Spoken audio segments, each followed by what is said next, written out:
why January feels harder than it should. Hello, welcome back to the Resilient Kid podcast. I'm Ashley Costello. Happy New Year!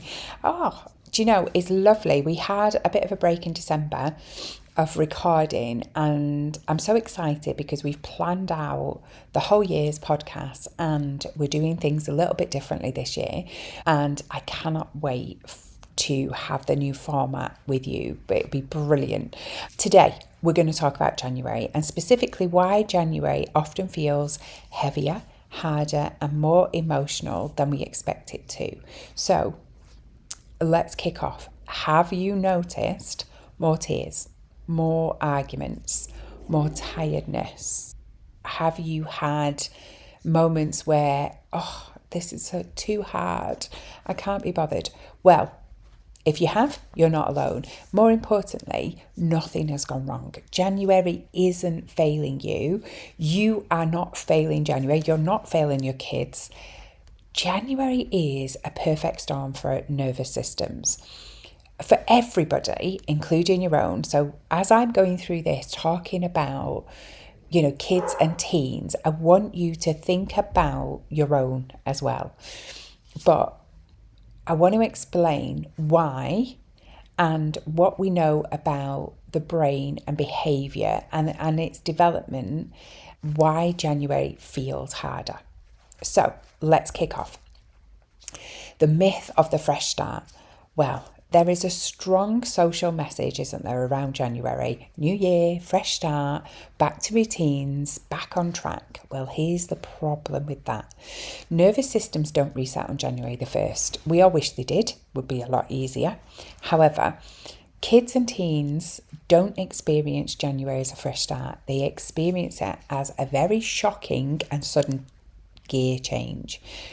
If you think back to December, think about what it looks like later nights, because sometimes they're, going to parties, they're at school later, there's, concerts, plays, the whole thing.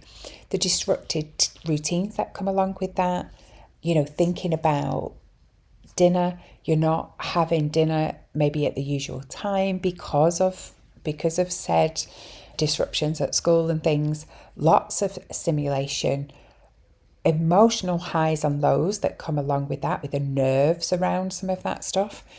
And also it's more intense socially. You're seeing more people, aren't you? And it's change after change after change. So even if you've had a great Christmas, it's still a lot for the brain and body to handle. So when school starts again, and this doesn't matter whether it's, you're going to formal school, whether you're home educating, the expectation often is, right, let's get going. But biologically, many kids, and when I say kids, I mean of every age, up until our university students, they're still recovering. They're not ready because the mismatch between expectation and capacity is where a lot of the January struggles begin. So let's have a look at the brain in January. Why everything feels louder. Kids' brains, especially teens, are still developing the parts that are responsible for emotional regulation, impulse control, planning and organisation, and particularly managing stress.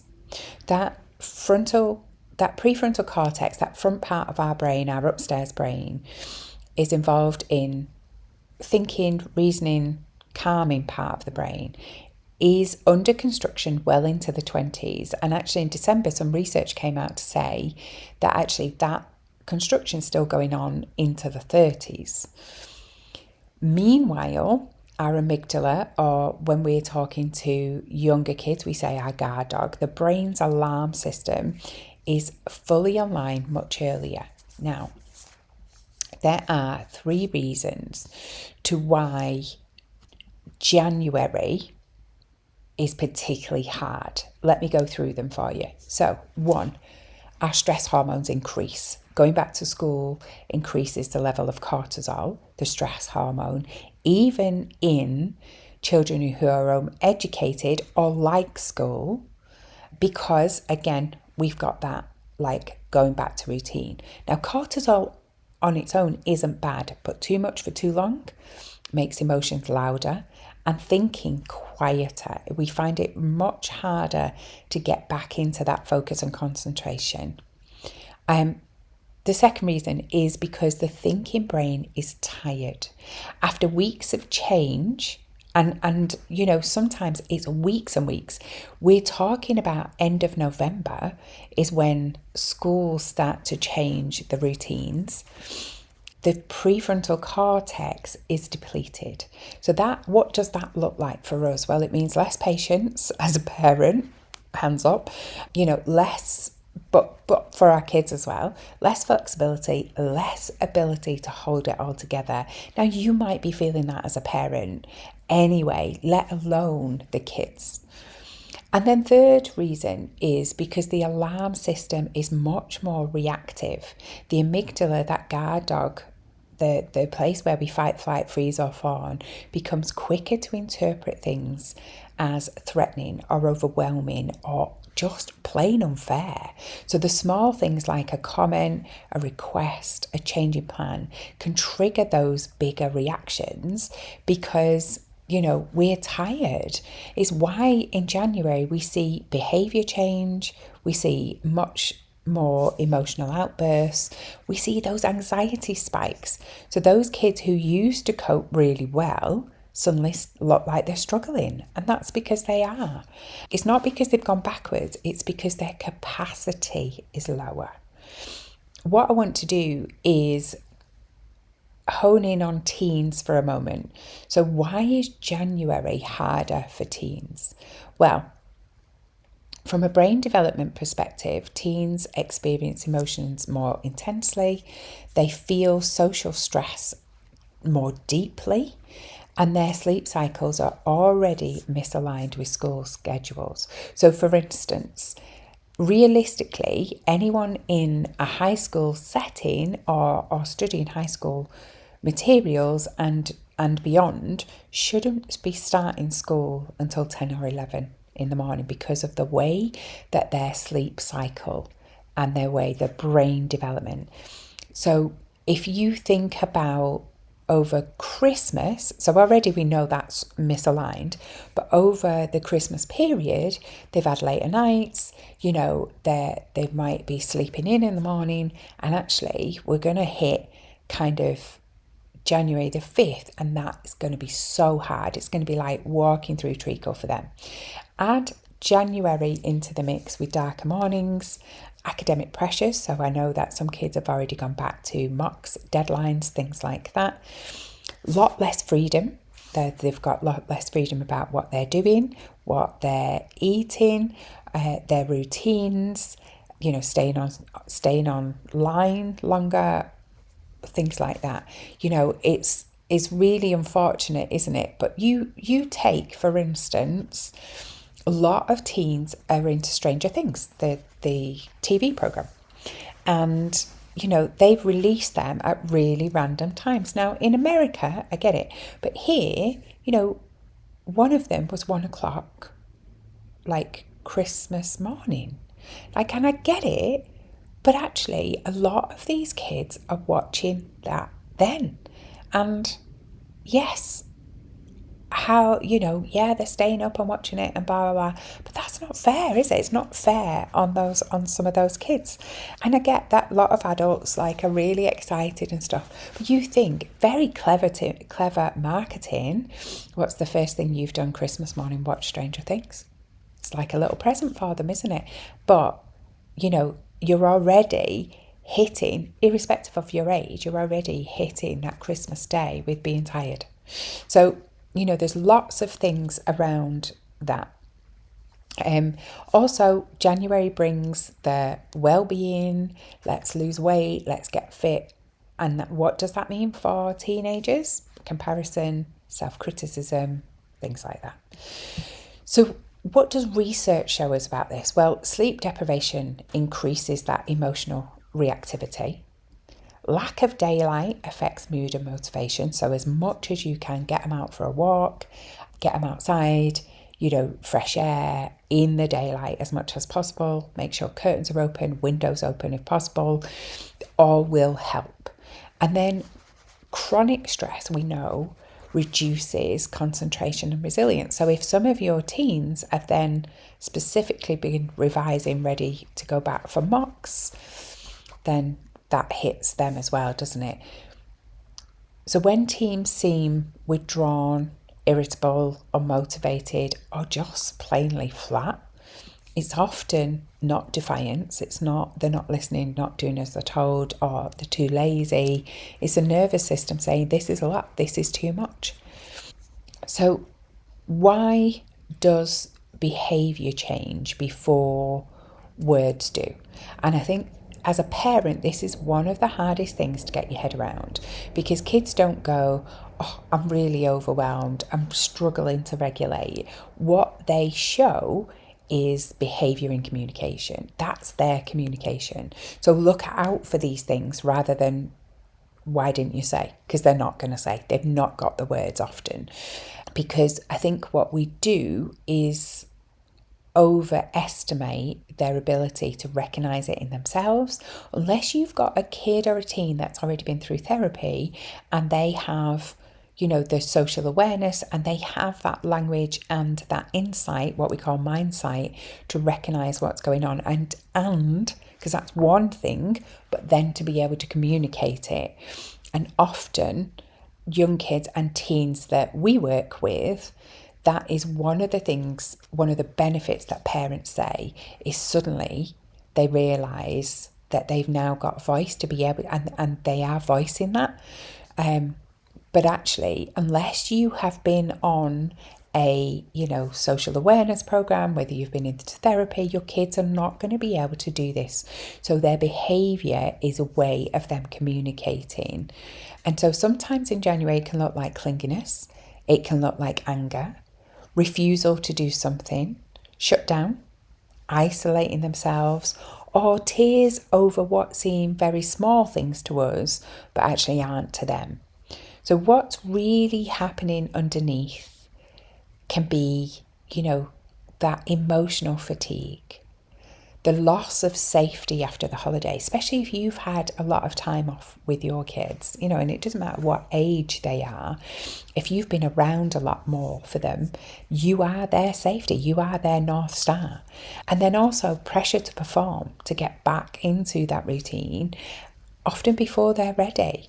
So it's why consequences don't often work well in January, because behaviour isn't coming from a place of choice, it's coming from a place of overload. And I think as educators, January is one of the hardest months because the kids are trying to get into routine, but it's like walking through treacle for them for the first few weeks for sure. So what actually helps in January? What supports kids and teens during this time? Well, it's not perfection, for sure. It's not stricter routines and it's not more pressure. What helps is regulation, predictability, because if we have predictability and routine, then our brain feels safer, and a little bit compassion. And what I would say as a parent and an educator is give yourself a bit of that compassion as well. So what helps? 1, connection before correction. So when behaviour wobbles, start with that reassurance, that calm presence, and keep it simple. The fewer words, the better. Connection settles the nervous system. A settled nervous system behaves better. Think about connecting in with your kids first. You seem really upset. What's happening? Or, hey, connect in with them. Tell them that they're safe. I know you probably don't want to be sat at your desk either on a Monday morning after a lovely holiday, but, connect in with them, meet them at the door, give them the high five, give them a hug, whatever it is you think that child needs. Tell me one thing that you really enjoyed over Christmas. Have that connecting, so you're meeting them where they're at, rather than, right, come on, let's, get out of the traps as fast as possible, getting everything done that you need to get done, because there is that pressure in the classroom, isn't there? But before any kind of behaviour that you're seeing, connecting first. What's going on for you? 2, gentler routines. So keep your routines in January simpler, slower and more flexible. So if they have a lot of after school clubs and they have started really quickly, maybe just ease into them. Don't do all of them in the first week back. So, fewer after school commitments, earlier wind downs. So maybe think about after dinner, let's get in our PJs. Let's just chill. If we don't need to be anywhere, let's just relax down a little bit. And only temporary, just lower the expectations. It's meeting the kids where they're at, because they need that in January. 3, thinking about what else will help, predictable rhythms. So kids feel safer when they know what's coming next. So that for younger ones could be a visual routine. It could be consistent mornings and evenings to help the brain feel less on edge. On a Sunday night, I really love to say, right, this is the week ahead, who's got what on, so everybody knows.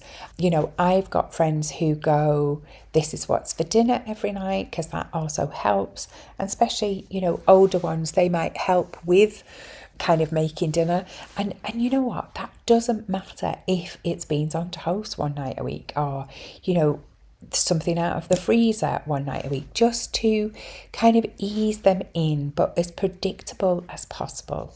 And then 4, and probably the most important, is co-regulation, because kids, we know, no matter their age, borrow their calm, borrow confidence even from the adults around them. So when we slow our voice, our movements, our reactions, we help their nervous system do the same, because they innately will match our nervous system. So, a word for parents.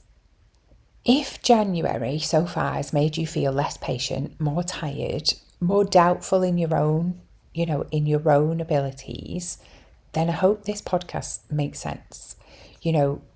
Parental stress, kids stress, we feed off each other, don't we? Your kids,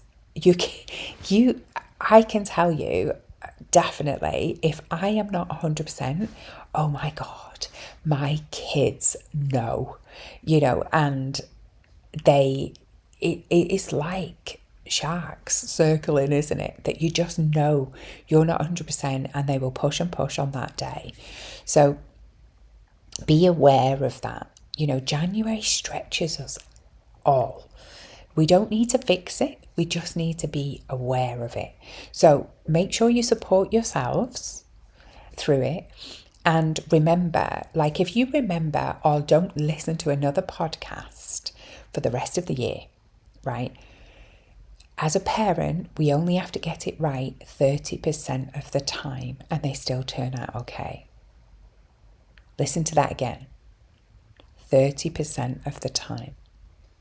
Now, that doesn't mean to say that the 70% of the time when we mess up, it means is that 70% we repair and we restore. However, knowing that, I don't know about you, but definitely gives me a bit of comfort based on research. So yeah, repair matters more than perfection. And also remember, January will pass. We're getting into shorter days now.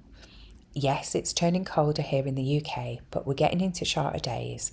So think about kind of, this will pass. This first couple of weeks, as we get used to going back into that routine, be gentle with yourselves, be gentle with the kids.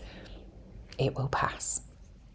So, as we finish, if January is starting to feel harder than it should, remember this. It's not failure. It's not regression. We're not doing anything wrong. It's developmentally and biologically a challenging times for these little people, these young people and their growing brains. When we respond with understanding rather than urgency, so be curious about the behaviour rather than, why are you doing that? And don't get me wrong, we've all been there, we've all done it. January becomes something that we can move through rather than a battle. I hope that's been useful for you. Please respond, absolutely. Think about, either in the show notes, dropping me a message on the socials. We're on Insta, we're on Facebook, or email me, ashley@theresilientkid.co.uk, because we would love to hear your comments. How's January going for you? If this episode resonated, share it with a parent or an educator who might need to hear this, particularly in January. And remember, you're supporting a developing brain, a developing young person. These kids that we're responsible for, they are a work in progress, but so are we. We might never have supported a young person at their age before, and if we have, they were a different person. I always say to the parents I work with, we can give you a manual for your firstborn, but you'd have to put it in the bin if you had another one, because they are individual humans, and so are we. So good luck with January. Come back to the podcast next week where we're talking about kind of mornings, routines, calmer bedtimes, things like that. How to get yourself back into those routines as we go through January. Then come back and for sure we'll help you with that. But thanks for listening. Take care and sending lots of love from us and the team here at The Resilient Kid. And I hope 2026 really brings everything that you want. And that includes a bit of fun and laughter, because I think everybody after 2025 really needs that. Take care, sending lots of love. Bye for now.